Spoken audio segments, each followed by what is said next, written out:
2024 बदायूं लोकसभा चुनाव को लेकर सुप्रीम कोर्ट के वकील ने ठोकी ताल। सहसवान में कई जगह हुआ स्वागत, एडवोकेट रोशन यासीन ने की अगुवाई। 2024 लोकसभा चुनाव के मद्देनजर आज जम्मू कश्मीर के निवासी और मौजूदा समय में दिल्ली सुप्रीम कोर्ट के प्रतिष्ठित अधिवक्ता शहजाद मलिक ने 2024 चुनाव को लेकर बदायूं से अपने चुनावी अभियान की ताल ठोकी। बदायूं के कस्बा सहसवान से आज उन्होंने अपने चुनावी अभियान की शुरुआत की। सहसवान में उनकी अगुवाई बदायूं के मशहूर अधिवक्ता और सहसवान निवासी एडवोकेट सैयद रोशन यासीन नकवी ने की। कस्बा सहसवान में आज कई जगह शहजाद मलिक का जोर शोर से स्वागत हुआ और लोगों ने फूलमालाएं डालकर उनका स्वागत किया। उन्होंने भी लोगों की इस मोहब्बत का शुक्रिया अदा किया और उनसे सहसवान के विकास के लिए उनका साथ देने को कहा। सहसवान में प्रवेश करते ही सबसे पहले उनका स्वागत भाजपा नेता चौधरी पुत्र आजाद ने अपने ढाबे पर किया। उसके बाद उनका काफिला 4 नंबर चौकी पहुंचा। वहां भी लोग उनकी प्रतीक्षा कर रहे थे। उसके बाद स्वागत का सिलसिला लगातार जारी रहा। कदम रसूल मंडी समिति सहसवान, अकबराबाद चौराहा, शाहबाजपुर पुलिस चौकी और उसके बाद जामा मस्जिद पहुंचकर शहजाद मलिक ने नमाज अदा की और जामा मस्जिद के इमाम साहब से काम का एस्टीमेट देने को कहा। उसके बाद उनका काफिला घूरनपुर के लोगों से मिलते हुए सिजादगंज बेला पहुंचा, जहां मौजूदा प्रधान मोहम्मद खालिद और पूर्व प्रधान साबिर अली के साथ बड़ी संख्या में लोगों ने गर्मजोशी से उनका स्वागत किया और उनको सुना। उन्होंने मंच से गांव की मस्जिद की इंतजामिया कमेटी से मस्जिद का अकाउंट नंबर मांगा और कहा कि आप अपना अकाउंट नंबर सैयद रोशन यासीन एडवोकेट को दें। आपकी मस्जिद में मेरी ओर से 1 लाख रुपए की भेंट दी जा रही है। उन्होंने लोगों से अपने बच्चों को शिक्षा हासिल करने को कहा और इलाके की हालत को लेकर सवाल भी किए। वर्ष 2024 में लोकसभा चुनाव की तैयारी में संभावित प्रत्याशी अपनी अपनी तैयारियों में लग गए हैं और कार्यकर्ताओं की सरगर्मियां भी बढ़ रही हैं। अगर बदायूं की बात करें तो इस समय बदायूं से डॉक्टर संघमित्रा मौर्य भाजपा से सांसद हैं, लेकिन ये भी चर्चा आम है कि इस बार डॉक्टर संघमित्रा मौर्य का टिकट कट सकता है और भाजपा किसी नए नाम पर बदायूं की लोकसभा सीट से दांव खेल सकती है। समाजवादी पार्टी से एक बार फिर पूर्व सांसद धर्मेंद्र यादव के नाम की चर्चा है। पिछले चुनाव में सलीम इकबाल शेरवानी के चुनाव लड़ने से सबसे अधिक नुकसान समाजवादी पार्टी को ही हुआ था और मुस्लिम मतदाताओं के एक बड़े वर्ग ने सलीम शेरवानी को वोट देकर धर्मेंद्र यादव की राह मुश्किल की थी। ये थोड़े से वोटों की हार धर्मेंद्र यादव को आज भी अखरती होगी। इस बार सलीम शेरवानी तो सामने नहीं है, लेकिन कोई भी मजबूत मुस्लिम प्रतिद्वंदी सपा की राह में कांटे बिछा सकता है। जिस प्रकार अपनी पहली ही मुलाकात में शहजाद मलिक ने लोगों पर जो अपना प्रभाव छोड़ा है और इलाके की शिक्षा, स्वास्थ्य, सड़कों की हालत को देखकर, विशेषकर मुस्लिम गांवों में स्थिति को देखकर सवाल जवाब करके जो चिंगारी दिलों में जलाई है, कहीं आने वाले समय में कहीं ये चिंगारी आग न बन जाए और एक बड़ा उलटफेर न कर दे। अब देखना ये है कि आने वाले समय में शहजाद मलिक का अगला कदम क्या होगा। और हमें अपने सिस्टम को अच्छा करना पड़ेगा और ईमानदारी, मन साफ और तन साफ से इस अज़म को आगे बढ़ाना पड़ेगा। यही हमारा मकसद है और यही पैगाम मैं लेके आया हूँ और यही पैगाम मेरा हमेशा के लिए रहेगा। बहुत अच्छा। और मैं बहुत शुक्रिया अदा करता हूँ यहाँ की आवाम का, यहाँ के लोगों का, खासकर जो हमारे पत्रकार यहाँ पे मौजूद हैं। आज मुझे इसकी नॉलेज नहीं थी कि यहाँ पे कुछ प्रेस फाइट भी देनी है, वरना मैं उसको भी डिटेल बना के लाता, ताकि मीडिया में अगर कोई चीज़ जाए तो वो उसका वजन होना चाहिए जी। वजन के बिना अगर हम किसी चीज़ को सामने लाएंगे, मंजर आम पे लाएंगे, तो उसका कुछ मकसद नहीं है, वो फेल हो जाएगा।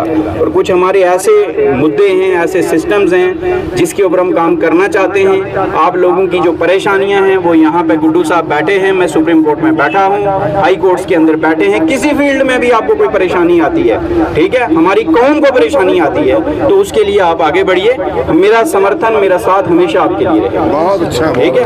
वो एक शेर के साथ इजाजत चाहूंगा, सूरज हो जिंदगी की रमक छोड़ जाऊंगा, मैं डूब भी गया तो शफक छोड़ जाऊंगा। बहुत अच्छा। अच्छा मलिक साहब, ये मैं आपसे ज़रूर जानना चाहूँगा कि अगर हम बात करें पूरे उत्तर प्रदेश की, आप सुप्रीम कोर्ट में बैठे हुए हैं, बदायूं ही क्यों चुना? कुछ तो इसके रीजंस रहे होंगे, कुछ तो वजूहात ऐसी आई होंगी आपके सामने या जी बदायूं इसलिए चुना हमने यहाँ से कि सबसे पहले ये सूफ़ी संतों की धरती है जी, और इसलिए मैंने इसको प्रेफर किया। अपने एरियाज़ को छोड़ के, यहाँ की आवाम की मोहब्बतों को देख के, यहाँ की हिस्ट्री को देख के, और ये जो हमारे एडवोकेट साहब हैं गुड्डू साहब जी, इनकी वजह से इन्होंने मुझे मजबूर किया इस चीज़ के लिए कि आप यहाँ पे आइए और यहाँ से इस अपने काज को स्टार्ट कीजिएगा, इसलिए हमने बदायूं को चुना। मलिक साहब, गुड्डू भाई का तो ये है कि हमेशा से मजलूमों की आवाज़ बन के ये खड़े रहे। अभी रिसेंटली 2 या 3 दिन पहले ही अभी बहुत सारे ऐसे निर्दोष बच्चों को इन्होंने बाइज्जत बरी कराया न्यायालय से। इनकी जद्दोजहद और बिना फीस के मुकदमे लड़ते हैं, हमेशा से मजलूमों की आवाज़ बन के रहे। गुड्डू भाई ने अगर आपका बीड़ा उठाया है तो जाहिर सी बात है कि आपकी आवाज़ बहुत मजबूत है। ठीक है, सहसवान या बदायूं आपके लिए बिल्कुल अजनबी जगह है। बिल्कुल, यहाँ के लोग आपको नहीं जानते, यहाँ के लोगों की जो मनोस्थिति है, जो मेंटेलिटी आप नहीं पढ़ पाते उसको। लेकिन अब आप गुड्डू भाई के जरूर आए तो ये तो आपने पहले ही आपने छक्का मार दिया बॉल बाउंड्री से बाहर कि आपने गुड्डू भाई को चुन लिया। बात नहीं है, गुड्डू भाई हमारा मकसद है जी भैया, एक जो कौम का काज होता है जी, ठीक है, उस काज को ज़रूरी नहीं कि कश्मीर से शुरू किया जाए जी, राजस्थान से शुरू किया जाए या बदायूं से शुरू किया जाए। तो मुझे यहाँ की मोहब्बतें, आप लोगों की शफ़क़तें, आप लोगों का प्यार, और मैं चाहता हूँ कि एक लंबे अरसे तक काम किया जाए। उसके लिए मैंने इस क्षेत्र को चुना कि यहाँ से हम, अगर आप हमारी आवाज़ को मजबूत करते हैं, हमारे हाथों को मजबूत करते हैं, तो इंशाअल्लाह हम वो डिलीवर कर पाएँ जो एक्सपेक्टेशन यहाँ के लोगों की जी, वो रूट लेवल की। देखिए, आप क्योंकि सुप्रीम कोर्ट में बैठते हैं, अगर हम बात करें यहाँ के हालातों के, मजलूमों पर जो जुल्म होता है वो चाहे शासन के द्वारा हो या प्रशासन के द्वारा हो, तो यहाँ कभी एक मजबूत आवाज़ ऐसी मिल ही नहीं पाई। अब यही मैंने आपको एक मिसाल दी, ऐसे बहुत सारे मामला हैं बदायूं में जब निर्दोष और मुस्लिमों को फंसा दिया गया।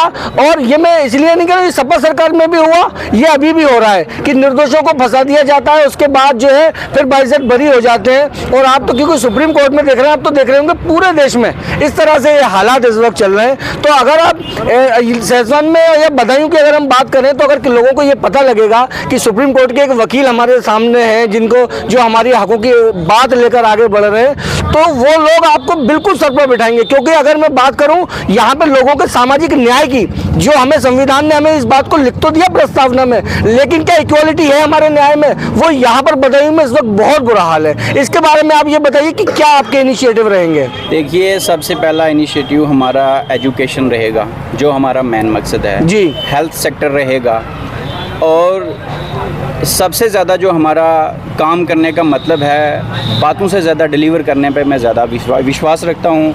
और मैं चाहता हूँ कि यहाँ की आवाम, मुझे यहाँ के मसाइल्स का इतना पता नहीं है, वो जब मेरे सामने आएंगे तो उनका डिलीवर करने का क्या सिस्टम होगा, हम तब बात करेंगे। ये सवाल आप मुझे तब पूछिएगा। देखिए, हम आपसे पूछेंगे और इस वक्त पूछते रहिएगा। अभी तो हम आपसे not ask any political question, इस वक्त हम बात करेंगे आपसे सिर्फ आपके यहाँ जो खैर मकदम हुआ, मुझे प्यार दिया, मोहब्बतें दी, शफकतें दी जी, और मैं इसको भूल नहीं पाऊंगा और कोशिश करूंगा मरते दम तक कि मैं इसको डिलीवर कर पाऊँ। अच्छा, कश्मीर की आप ठंडी ठंडी वादियों से आए, यहाँ तो बड़ा सर्दी में भी पसीना आ रहा है, गर्मी लग रही है। ये आप लोगों का प्यार है, आप लोगों की मोहब्बत है। ये मोहब्बत की गर्मी है हमारी, मोहब्बत की गर्मी, ये मोहब्बत की गर्मी है, ये मोहब्बत की गर्मी है। मैं फिर से आप सब लोगों का शुक्रिया अदा करता हूँ। और सबसे पहले मैं किसी सड़क से काम स्टार्ट नहीं कर रहा, मैं किसी और जगह से काम स्टार्ट नहीं कर रहा, इस मस्जिद से सबसे पहले इसका प्रोजेक्ट मुझे बना के दीजिएगा, और इस दारुल उलूम का, जिसमें जदीद तालीम भी दी जाए और दीनी तालीम भी दी जाए।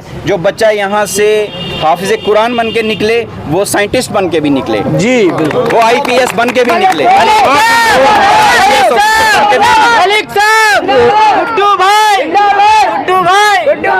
मलिक साहब, इस वक्त आप सहसवान में हैं, अगर हम सहसवान की हिस्ट्री की बात करें तो सहसवान कभी बदायूं का ज़िला हुआ करता था। जब ये ब्रिटिश जो हुकूमत थी तो सहसवान ज़िला हुआ करता था और बड़े बड़े विद्वान सहसवान से गुजरे। बट अनफॉर्चुनेटली हालात इस वक्त ये हैं एजुकेशन के कि हमारे पास एक भी IAS ऑफिसर नहीं, सहसवान से कोई IPS ऑफिसर नहीं, एजुकेशन की फील्ड में यहाँ कोई काम नहीं हुआ। सहसवान में सबसे ज़्यादा अगर इस वक्त ज़रूरत है तो तालीम की ज़रूरत है। इंशाअल्लाह हम एजुकेशन के ऊपर काम करेंगे और इस एजुकेशन के मकसद को आगे बहुत लेके जाएंगे और कोशिश करेंगे कि यहाँ से आने वाले वक्त में IPS ऑफिसर, IAS ऑफिसर, जजेस और सुप्रीम कोर्ट के बहुत बड़े लॉयर्स निकलें और हाफिज़ कुरान निकलें और मुफ्तियान दीन निकलें। मेरे साथ थे शहजाद भाई और हमने कोई भी राजनीतिक क्वेश्चन नहीं किया, वो आपने वादा किया हम अगली बार आपसे पूछेंगे। चलिए, मेरे साथ शहजाद भाई थे और शहजाद भाई ने, शहजाद मलिक साहब ने बदायूं में 2024 के लिए मुझे लगता है ताल ठोकी दी है। अब देखना ये है कि ये लड़ाई किस दिशा में जाती है। क्या किसी पॉलिटिकल पार्टी से कोई बात? मेरा किसी कोई पॉलिटिकल पार्टी से नहीं है, राब्ता नहीं है और ना मैं राब्ते में हूँ। अगर आप लोगों का मुझे प्यार मिलता रहेगा तो मैं इंडिपेंडेंट इलेक्शन यहाँ से करूँगा। ठीक है, बहुत बहुत शुक्रिया, बहुत बहुत शुक्रिया। मैं किसी पॉलिटिकल पार्टी का सहारा लेके यहाँ नहीं आऊँगा। ठीक है, बहुत बहुत शुक्रिया। ठीक। के बाद और अल्लामा इकबाल ने कहा है कि सितारों से आगे जहाँ और भी हैं, सितारों से आगे जहाँ और भी हैं, अभी इश्क के इम्तहान और भी हैं। तू शाही है, परवाज है काम तेरा, तेरे आगे आसमां और भी हैं। मेरी मिसाल किससे है आप सब समझ गए होंगे। और अल्लामा इकबाल ने यह भी कहा है कि खुदी को कर बुलंद इतना कि हर तकदीर से पहले खुदा बंदे से खुद पूछे बता तेरी रजा क्या है। ठीक है, हमारे एडवोकेट गुड्डू साहब, अनवर साहब और मैं सब के नाम तो नहीं जानता यहाँ पे, लेकिन मेरे लिए सब मोहतरम हैं, मुकर्रम हैं और लायक सद एहतराम हैं। सबसे पहले मैं सबको अपनी तरफ से अस्सलामु अलैकुम वरहमतुल्लाहि वबरकातुहू कहना चाहता हूँ।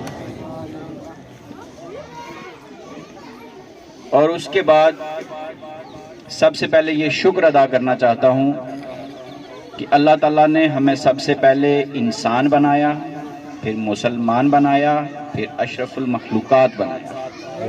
ठीक है, और अशरफुल मखलूकात बनाने के बाद उसने हम पे कुछ जिम्मेदारियां आयद की हैं। सबसे पहले कि आप अपनी महक को ख़त्म करो। अशरफुल मखलूकात कब बनेगा? जब आप अपने अंदर की महक को ख़त्म करोगे तो आप अशरफुल मखलूकात कहलाओगे। और उसके बाद जब आप अपनी कौम पे पैसा खर्च करोगे, आपकी वजह से अगर किसी के घर में चिराग जलेगा, किसी के घर में रोशनी जलेगी, तो तब जाके ये कारवां आगे बढ़ पाएगा। मुझे आज बड़ी देर से गुड्डू साहब ने बोला था यहाँ आने के लिए, लेकिन मौका मैसर नहीं आया। और आज अपनी सब मजबूरियों को दूर रखते हुए मैंने वक्त निकाला और इनकी बात को लब्बैक किया। और यहाँ आके इस सासवन में, उससे पहला हमारा पड़ाव घुनौर गांव था, वहाँ हम पहुँचे। लेकिन एक ही चीज़ का दुख हुआ, मैं आप लोगों से कोई वोट मांगने नहीं आया, आप लोगों को एक कौम बनाने आया हूं। आप लोगों को लीडर बनाने आया हूं। वरना मुझे क्या जरूरत पड़ी है, मैं कश्मीर से उठ के, जम्मू से उठ के, दिल्ली से उठ के और यहाँ इस गांव में अपनी लग्जरियस लाइफ को छोड़ के आऊँगा। मुझे कोई ज़रूरत नहीं है। अल्लाह ताला ने मुझे हर चीज़ से नवाजा हुआ है और उसका बहुत करम है। लेकिन हमारी कौम जो है ये सोई हुई, इसको जगाने आया हूँ। ठीक है, और इस कौम से लीडर बनाने आया। इकराम भी बैठे हैं, इन्हीं में से निकलेंगे। किसी कौम को बदलने के लिए वहां की सड़कें और बिल्डिंगों को बनाने से कौम बदलती नहीं है। कौम नहीं बदलेगी, वो कौम पढ़ाई से बदलेगी, वो एजुकेशन से बदलेगी। अगर आपके स्कूलों का इंफ्रास्ट्रक्चर अच्छा है, अगर आपकी डिस्पेंसरीज का इंफ्रास्ट्रक्चर अच्छा है, जिस बस्ती में आप जाएंगे, जिस गांव में आप जाएंगे, जिस जिला में आप जाएंगे, वहां की सड़कें ये पहचान करवाती हैं कि यहाँ के जो लोग हैं ये किस लेवल के लोग हैं। लेकिन आपकी सड़कों ने ये पहचान दी मुझे आते समय कि ये मुर्दा कौम जो है ये उसकी रोड की पहचान है, क्योंकि हमें अपना हक मांगना नहीं आया।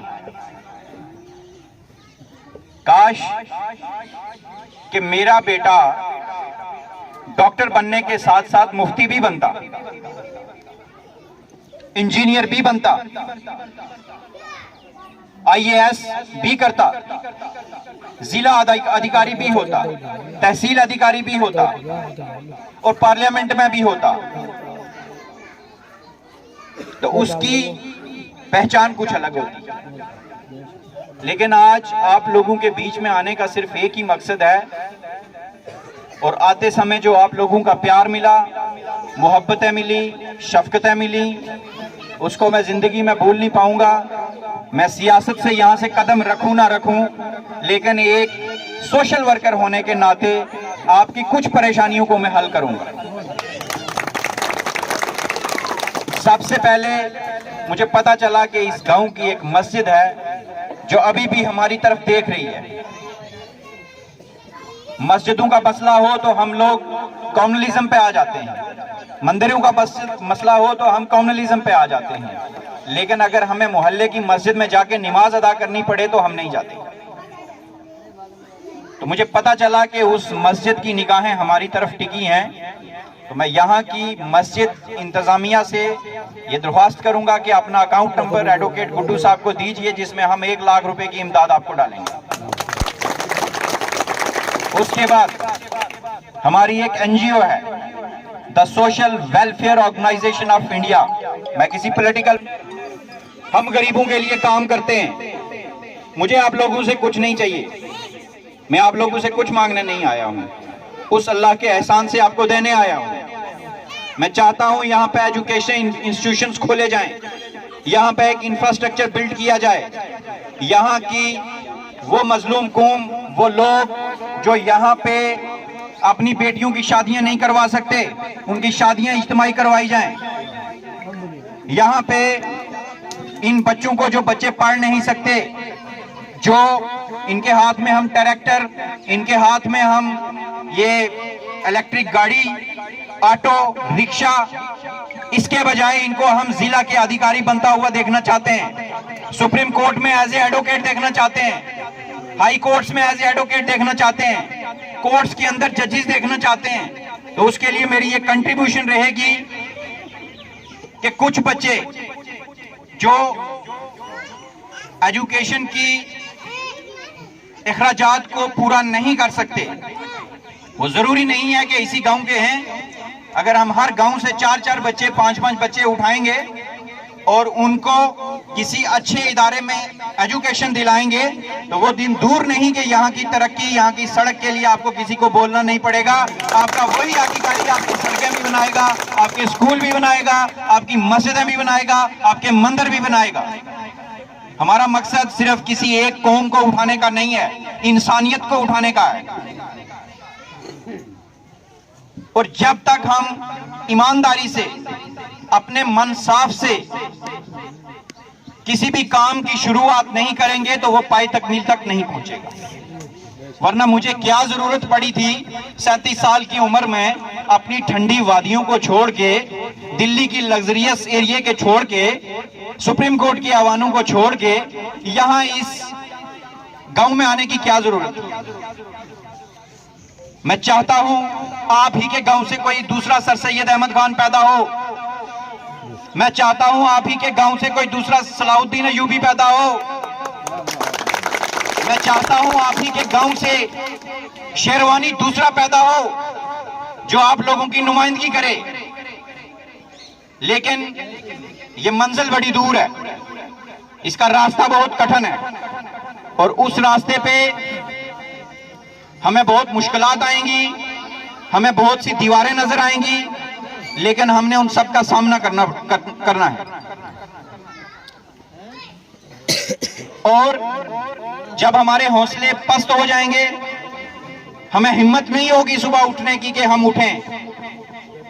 इंसान के फेलियर्स जो होते हैं, जब इंसान किसी बड़े काज की लड़ाई लड़ता है तो फिर उसको छोटे छोटे मैटर्स जो हैं ये ध्यान में नहीं रहते।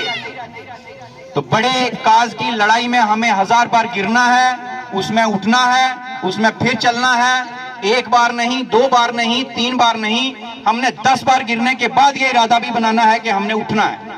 और जब हम ये इरादा लेके चलेंगे तो मुझे नहीं लगता कि दुनिया की कोई ऐसी ताकत है जो यहां से डॉक्टर अब्दुल कलाम आजाद पैदा ना करे। ठीक है, डॉक्टर अब्दुल कलाम ने हमें मिसाइल तो दिया, लेकिन काश उन्होंने एक नई नस्ल की रहनुमाई की होती तो आज हमारी कौम किसी के दरवाजों की तरफ, किसी के हाथों की तरफ ना देख रही होती।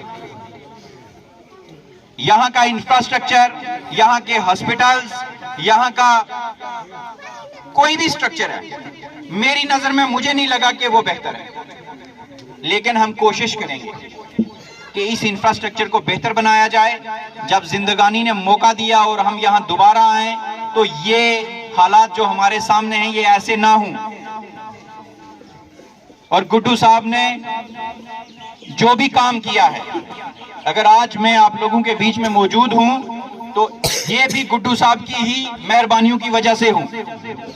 आपको मेरा नहीं, इनका शुक्रिया अदा करना चाहिए, ताकि वो कहते हैं अपने पीछे छोड़ जाओ अपनी यादों के नकूश, अपने पीछे छोड़ जाओ अपनी यादों के नकूश, आने वाले काफिलों के रहनुमा बन के चलो।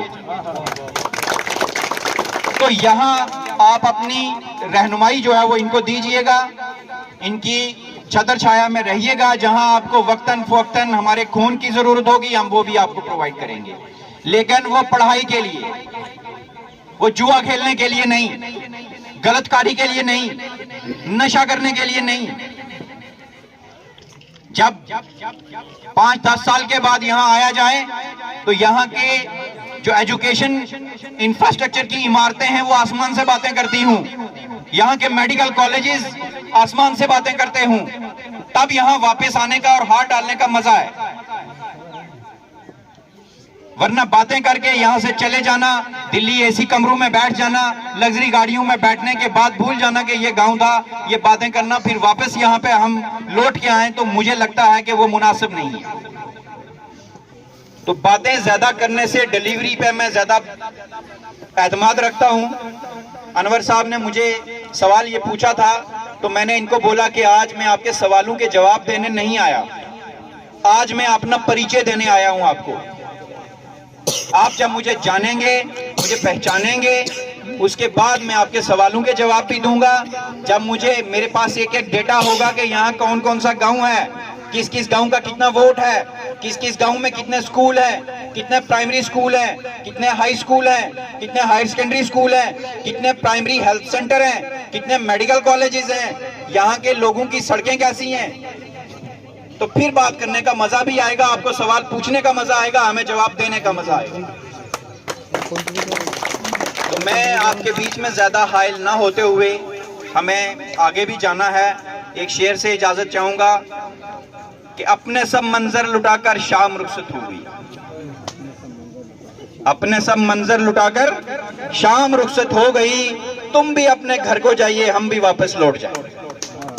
इसी के साथ मैं बहुत शुक्रिया, बहुत थैंकफुल हूँ आप लोगों का कि आपने कदम कदम पे हमारा इस्तकबाल किया, हमें इज्जत से नवाजा।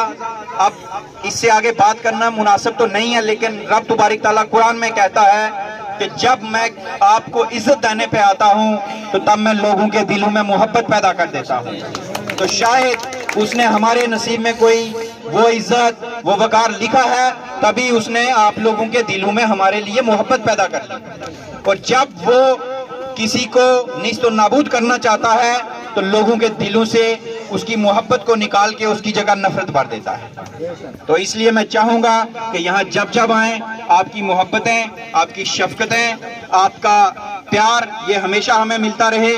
और इस प्यार के साथ मैं इजाज़त चाहूँगा और आप लोगों का कीमती वक्त लिया है उसके लिए इजाज़त चाहूँगा। आप लोग इतने टाइम से यहाँ वेट कर रहे थे, आपने गुड्डू साहब का भी वेट किया, इनकी कंट्रीब्यूशन तो है ही है, हम चाहते हैं इनके साथ अपनी कंट्रीब्यूशन को भी जोड़ा जाए और यहाँ का जो सिस्टम है उसको थोड़ा सुधारा जाए और यहाँ की कौम को जगाया जाए। वो कौम सिर्फ इस गाँव की नहीं है, वो हमें पूरे बदायूं की कौम को जगाना है।